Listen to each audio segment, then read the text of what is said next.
सुन कर जाना कि प्रेम की गंगा है भैया। माघ का महीना विशेष दुर्लभ है और विश्वनाथ घाट माघ के देखो अलग अलग महीनों का महत्व बताया गया है। अलग अलग महीनों का अलग अलग कार्य होता है, उसमें अलग अलग देवताओं के अलग अलग सिद्धांतों से पूजा सेवा जप तप यज्ञ। इस माघ मास में गंगा स्नान और हरि कथा जो प्रयागराज में अपन देखते हैं कि हमारे बड़े बड़े संत महात्मा सिद्ध पुरुष हम लोगों को देखने के लिए मिलती है, जिनके दर्शन से पाप दूर हो जाते हैं। और भारत की अनेक जगह अनेक महत्व क्षेत्रों में मेला इत्यादि का आयोजन होता है। उन भगवान के परम प्रतिष्ठित स्थानों पर हमारे यहाँ चकेरी घाट में, बांदकपुर में और यहाँ पीछे पठा घाट में नाना प्रकार से वो भगवान का ही महत्व है। मेला यानी कोई घूमने मनोरंजन का साधन नहीं, वहां भगवान के दर्शन करने का एक बहाना। तो ऐसे परम पावन भारत क्षेत्र में और सम्यापरास गंगा के किनारे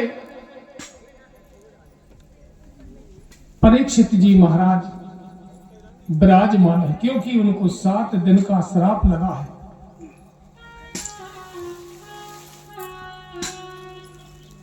सोनकादि 88,000 ऋषि आपस में प्रश्न करते हैं किसका निवारण कैसे हो, क्योंकि जब जब संसार में दुख विपत्ति परेशानी आती है तो उनका निवारण जप से तप से योग से ध्यान से तंत्र मंत्र से साधुओं के आशीर्वाद से दूर किया जाता है।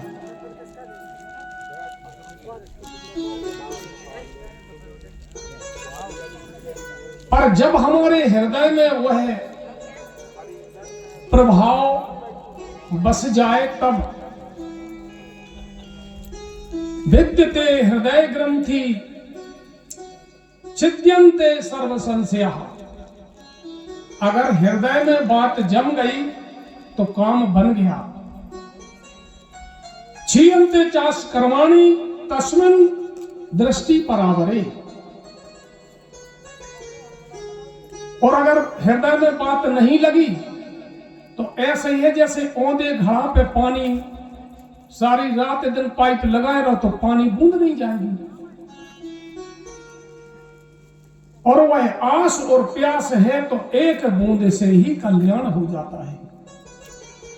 प्रीति सोनक चित्ते ते हृतु बचनी विचार्यचो सर्व सिद्धांत निष्पन्नम संसार भय नाशनम।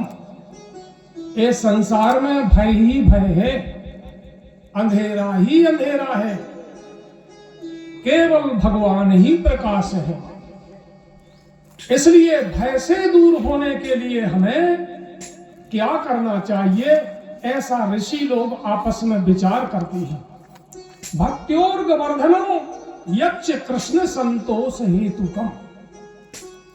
ऋषि लोग प्रश्न कर रहे हैं कि सर्व सिद्धांत निष्पन्नम, सारे संसार में जो सिद्धांत है नियम है उनका जो सार है जिससे भक्तों के जो दुख है वो दूर हो जाए और केवल भगवान कृष्ण की भक्ति प्राप्त हो। क्योंकि यहां कृष्ण क्या है? कृष्ण है समुद्र और देवता है सारे नदियां नाले। और ऐसा नहीं कि नदियां नाले में प्रभाव नहीं है, सारे प्रभाव मिलकर के केवल भगवान के चरणों में पहुंचते हैं। जैसे सारी नदियों का जल मिलकर के समुद्र में पहुंच जाता है। भगवान श्री कृष्ण पूर्ण ब्रह्म परमात्मा जिनकी लीला को सुनकर के भक्तों को सुख उत्पन्न हो, ऐसी कथा हमें सुनाने की कृपा करें। तेरम ते विधास्यामि सावधानतया सुनो। अच्छा, ऋषि लोग जब ऐसे प्रश्न करते हैं तो सूत जी सावधान करते हैं, क्योंकि सावधान होना जरूरी है। हमारे संत लोग भी अपन देखते कथाओं में कहते हैं कि सावधान होकर के सुनो। पूज्य रामकिंकर जी महाराज जो रामायण के आधुनिक तुलसी कहे गए हैं, वो बार बार कहते थे सावधान, क्योंकि हमारा मन बहुत चंचल है। एक क्षण में हम ना जाने बैठे यहां है और पहुंच जाए कहीं के कहीं, दुकानदारी होने लगे, कहीं सो जाए, कहीं कुछ हो जाए, कोई भरोसा नहीं। कई बार ऐसा होता हर प्राणी के साथ। मन बड़ा चंचल है, कैसे इसे समझाऊं। कोई समझावे के लाने 700 श्लोक भगवान ने बांचे, जब सर्वधर्मान परित्यज्य, जब चरणों में गिरा हो। इसलिए मन को यम नियम संयम के द्वारा हमेशा सावधान होकर के बैठे और सुने, क्योंकि सुनते सुनते चलते फिरते हमको ना जाने कितने लाखों करोड़ों जन्म व्यतीत हो गए और उसी दुख में हम पच गल रहे हैं। उस दुख से दूर होने के लिए हमें सावधान होकर के भगवान की पावन कथा सुनना चाहिए। तो सूत जी कहते सावधानतया सुनो, सावधान होकर के सुनो। ऐसे ही भगवान राम भी सबरी से कह रहे, देखो रामायण में, सावधान सुनो धरो मन माही।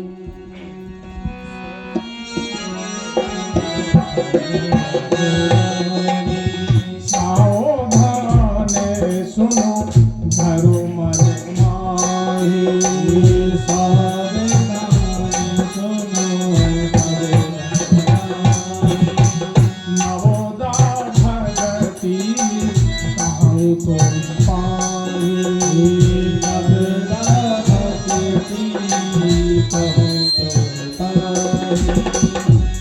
सावधान होकर के सुनो। सबरी माता से कहते हैं, जब भगवान सबरी माता के यहां गए हैं,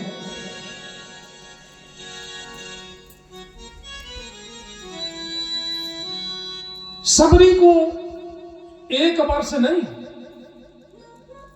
कई वर्षों, अनेकों वर्ष हो गए और अनेकों वर्ष तक एक ही टेक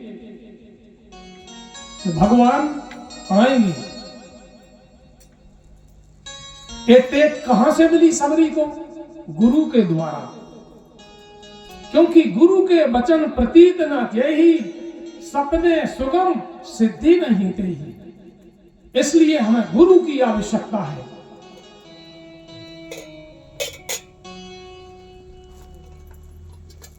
सबरी माता को गुरु मतंग ऋषि ने कह दिया था कि हे सबरी तुम यहीं रहो, क्योंकि सबरी ने हाथ जोड़ करके कहा कि देव आप जा रहे हैं, अब हम किसके सहारे रहेंगे जंगल में, कौन है हमारा, हम क्या करें? तो गुरु ने कह दिया नहीं, तुम्हें कहीं नहीं जाना और तुम्हें कोई जब तक भी नहीं करना। बोलो ऐसे गुरु। अब तो जाकर 700 माला ऐसी करियो, 800 जे करियो, जो महामृत्युंजय को जाप, जे शंकर जी बनवाइयो, जे राम कथा दुर्गा पाठ जब मान लो। पर गुरु जी ने कहा कुछ नहीं करना, तुम तो यही बात राम राम कहो, भगवान राम स्वयं तुम्हें ढूंढते हुए आएंगे।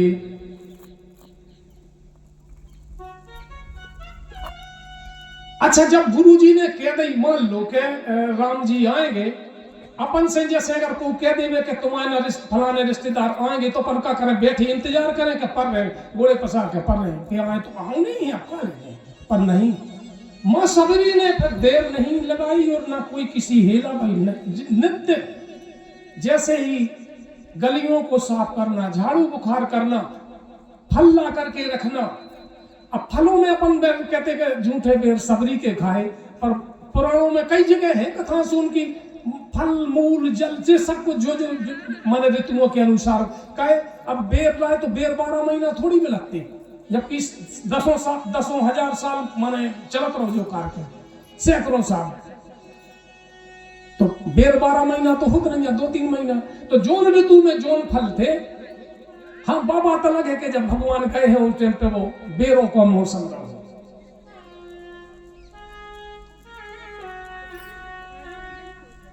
तो शबरी माता बेर ला करके रखती थी और रोज इंतजार करती थी कि राम मेरे घर कब आएंगे।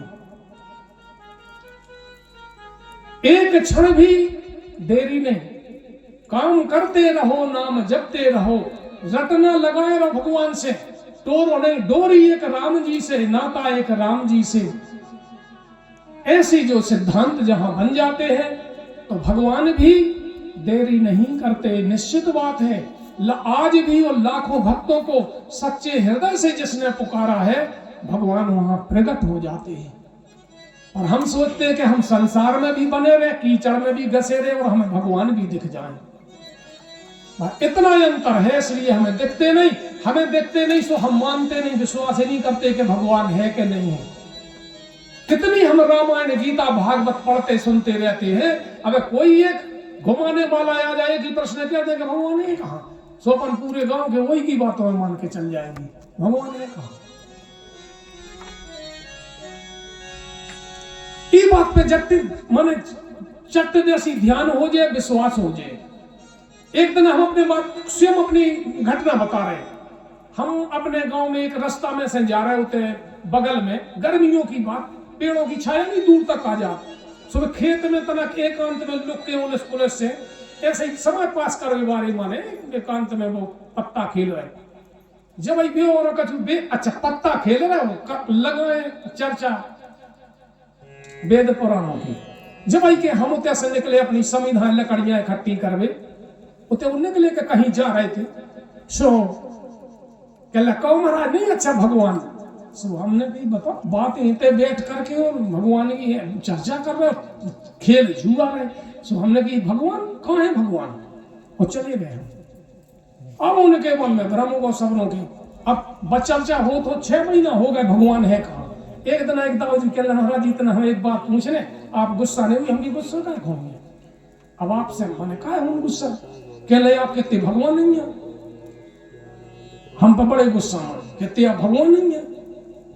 तो हम समझ गए कि जब आप हमने की पहले जब बताओ कि तुम्हें जब कहीं कौन नहीं और हमने कभी कहीं और कहाँ की जगह, क्योंकि कोई भी वाक्य शब्द का समय स्थिति स्थान की बड़ी महत्वता है। वे फलाने ने सुना ही हमें होते एक दिन होते खेत में निकले थे, होते भी और बैठी थी, तो आपने कह रही थी कि भगवान है कहा। हमने भी होते भगवान उते भगवान मिले उन्होंने, उतने बड़े जो मंदिर बने हैं, तालाब बने, नदी बने, दुनिया भर की इतने नहीं मिलो है। जहर और वैसे एक संग धर रहे, दूध और खटाई एक संग है, रह सकत का। सूर्य चंद्रमा एक साथ रह सकते क्या? नहीं रह सकते। एक तरफ कहीं रहना पड़ेगा, दोनों तरफ बनोगे तो तुम्हारी जो है स्थिति गाड़ी नहीं बनेगी। दुविधा में भगवान नहीं मिलेगी, दुविधा में ही घूमते रहोगे, एक तरफ कहीं भी तुम्हें आना पड़ेगा। ये संतों की कृपा से ही होती। पारस में अरु संत में यही अंत रोजान, वो पारस स्वर्णन करे देखिए आप समान। सबरी माता को गुरु ने कहा, तो गुरु के वचन से माता सबरी को आज भगवान आ गए, भगवान आ गए। अच्छा भगवान आए सो अब आए थे भगवान, ध्यान देना, भगवान आकर के खड़े हो गए। कौन कौन भगवान है? श्री राम है और भैया लक्ष्मण है। माता सबरी ने देखा तो कोई पंडित आई तो नहीं कि भैया पंडित जी भाई काशी पर कोनो स्तोत्र में स्तोत्र सुना दे, वो तो देख के रहे कहीं विधि स्तुति करो तो कौन सी स्तुति करें, कौन सी प्रार्थना करें, वो कोई ज्ञान नहीं, देख करके रह गई मां सबरी। तब भगवान श्री राम स्वयं कहते हैं कि देवी देखते ही रहोगी कि कुछ खिलाओगी पिलाओगी हमें। जैसे ही शब्द का अन्वेषण हुआ कि सबरी माता का जो चेतना जाकर के तुरंत गुट्टुकनियां जो रखी थी मीठे फल ला करके खिलाती है। सभी जानते कि शबरी के प्रेम से भगवान ने बेर खाए। 2 बार तो भोजन करे ही है, अपने संत महात्मा लोग बताते। एक विद्रानी के घर और एक सबरी माता के यहाँ। प्रेम से प्रकट होई में जाना, प्रेम से ही भगवान प्रकट होते, प्रेम से ही भगवान तुम्हारे यहाँ भोजन करते। रोज स्नान करने से, रोज जप तप करने से ये नियम है। ऐसा नहीं कि नियम ना करो, नियम सबको करना पड़ेगा, चलना पड़ेगा, सोना पड़ेगा, जप करना पड़ेगा, तप करना पड़ेगा। फूल बेल पत्री ये साधन है, ये श्रृंगार है, ये भजन पूजन के साधन है। जिस प्रकार हमें भगवान ने साधन दिया है, साधन धाम मोक्ष कर द्वारा, साधन धाम मोक्ष कर द्वारा, साधन धाम मोक्ष कर द्वारा, साधन धाम मोक्ष कर द्वारा, साधन धाम मोक्ष कर द्वारा, साधन धाम मोक्ष कर द्वारा। भगवान ने जो हमें शरीर दिया ये स्वयं साधन संपन्न है, और जब से आया इसकी लाइट भी नहीं गई, ऑटोमेटिक स्विच है इसमें। सुनने की शक्ति, देखने की शक्ति, जानने की शक्ति, स्पर्श करने की शक्ति, ऐसे इंद्रियों हमारे शरीर में भगवान ने ऐसा यंत्र बनाया है कि इसमें सर्व गुण संपन्न है। ये साधन धाम काय के लिए है? मोक्ष के लिए। यहां संसार में पचने के लिए, डरने के लिए नहीं मिला ये मनुष्य शरीर। उल्टे सीधे मन के पई पकवान खा करके उल्टे सीधे विषय विकारों में फंसने का समय नहीं मिला। पुराण कथा का भाव यही है। और भजन में ये भी बात नहीं कि तुम एकदम संसार छोड़ करके एकदम भी डट जाओ। डट जाओ तो कोई बात नहीं, सब जने डट जाए तो साधु संत कहां से प्रकट होंगे? क्योंकि गृहस्थ बनना भी बहुत बड़ी बात है। धन्यो गृहस्थ संसारा, संसार में जो गृहस्थ जीवन है यही धन्य है, क्योंकि इसे से संत होते, विरक्त होते, सन्यासी होते, यहीं से मुख्य जड़ है गृहस्थ आश्रम में रहना। और गृहस्थ आश्रम में अगर थोड़ी सी सेवा व्यवस्था यम नियम करते रहे तो भले ही तुम अयोध्या, काशी, बनारस नहीं पहुंच पाओ, कुंभ के स्नान नहीं कर पाओ, जब यज्ञ नहीं कर पाओ, तो तुम्हारे यज्ञ सार्थक होते रहेंगे। कैसे? जैसे बताया गया है कि हमारे घर में जो भोजन बनता है तो चूल्हे चक्री को नित प्रति सफाई होना चाहिए। उस सफाई में से जब भोजन बने तो माताएं पहले उनमें से 5 कोर कहना चाहिए, 5 कोर, 5 टुकड़े जिनका अधिकार है उनके निकलना चाहिए। अतिथियों के लिए, गाय के लिए, कुत्ता के लिए, ऐसे जो भाग जिसके घर में निकलते होंगे वहां भगवान सादेह निवास करते हैं। ये छोटा सा उपाय और ये माताएं सिद्ध कर सकती हैं। जिनके घर में इस प्रकार का अतिथि बलि वैश्य देव होता है उनके घर में भगवान बिना बुलाए निवास करते हैं। और जिनके घर में